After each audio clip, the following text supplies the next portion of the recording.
5.0 Superintendent's Reports. 5.1 Historical Budget Trends. Ms. Lisa Green, School Business Executive. Good evening.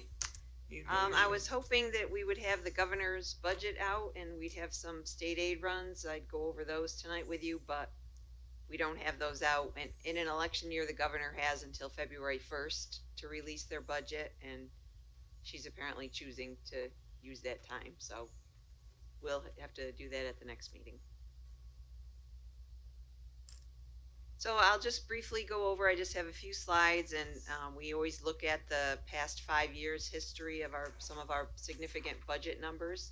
And if you have any questions, I'll try and answer them. First shows just what our annual budget totals have been for the last 5 years. And you can see they go up a little bit each year. Last year was unusual. We had a large increase. And that was due to the fact that we got a big increase in our state aid as the state committed to fully funding the foundation aid formula. Last year we got a big piece of it, and next year we will be getting another big piece, and we will then be fully funded. So we will probably see a pretty good increase in next year's budget as well. So over that 5-year history, on average, it's just under a 4% increase each year. So, but again, as I said, I think we'll be close to that 100 million mark this next year. Our enrollment. So 5 years ago, we were a little over 4,000 students, and we actually saw an increase for 1 year. And then COVID hit, and since then we've seen declines. Overall, during this time period, we've had a 6.5% decrease in our enrollment. Our state aid as a percentage of our budget. This has historically we've been between 50 and 55% of our budget is funded by state aid. We're a high needs district. We are pretty high poverty level, so we do get a significant portion of our budget from state aid and primarily foundation aid. This year, in the budget we're in right now, that increased even more because of that infusion of the state aid, the foundation aid funding. So we're almost 56% of our budget is funded by state aid. So property taxes are the other big piece of our budget. This has always been around 40%.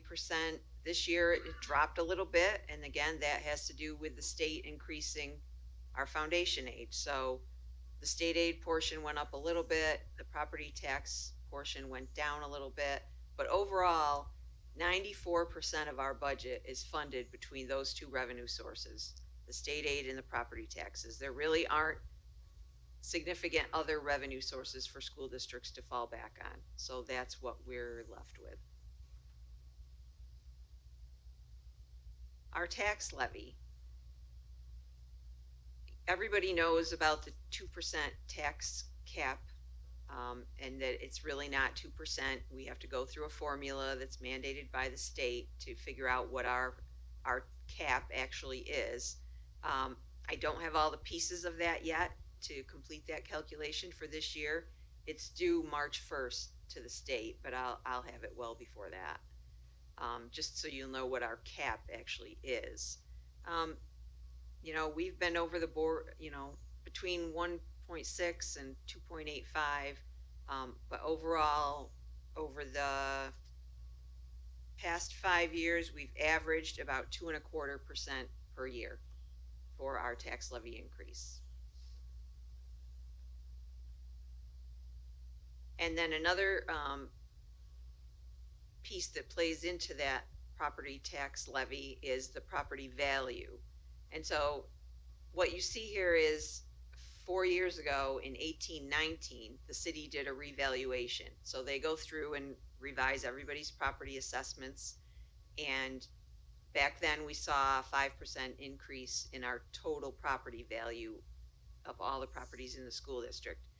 Then pretty much in the in-between years, there's very little movement in property values. And then this most recent year, they just did another reval and we saw a 17% increase in our property values, which is huge. We haven't seen that kind of increase in probably decades.